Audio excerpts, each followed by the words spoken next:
कृपया हमारे चैनल को सब्सक्राइब करें, वीडियो को लाइक करें और अपने कमेंट ज़रूर लिखें।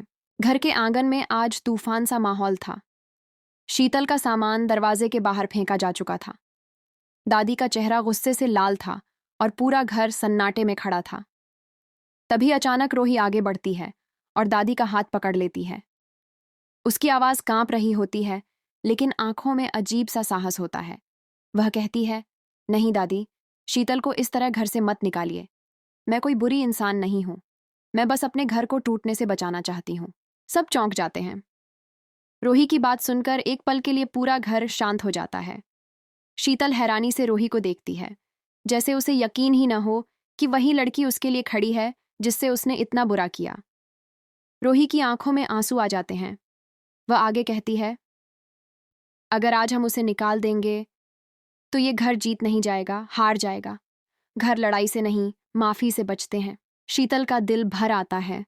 उसका सारा घमंड जैसे एक ही पल में टूट जाता है।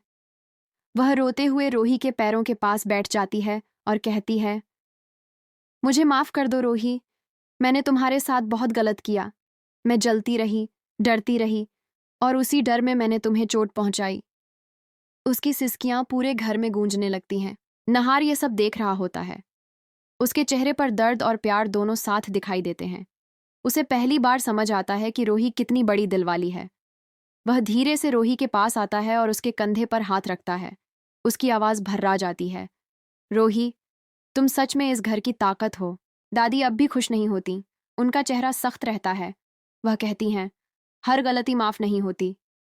लेकिन तभी रोही दादी के पास जाती है, उनके हाथ पकड़ती है और प्यार से कहती है, दादी, अगर हम ही माफ करना छोड़ देंगे तो इस घर में रिश्ते कैसे बचेंगे। दादी की आंखें भी नम हो जाती हैं, मगर वह कुछ नहीं कहती। धीरे धीरे माहौल बदलने लगता है। शीतल उठती है, हाथ जोड़कर सबसे माफी मांगती है। घर के लोग एक दूसरे को देखते हैं, जैसे समझ रहे हों कि आज कुछ बड़ा बदल गया है। नफरत की जगह अपनापन लौट रहा है। नहार रोही को देखता है और उसकी आंखों में वही पुराना प्यार फिर से जाग उठता है। वह मुस्कुराता है। रोही भी हल्की सी मुस्कान देती है। बिना कुछ कहे दोनों समझ जाते हैं, उनका रिश्ता फिर से सांस लेने लगा है। घर के अंदर की हवा अब हल्की लगती है। दादी धीरे से कहती हैं, ठीक है, सब अंदर आओ। यही शब्द पूरे घर के लिए जैसे राहत बन जाते हैं। शीतल रोते हुए रोही को गले लगा लेती है।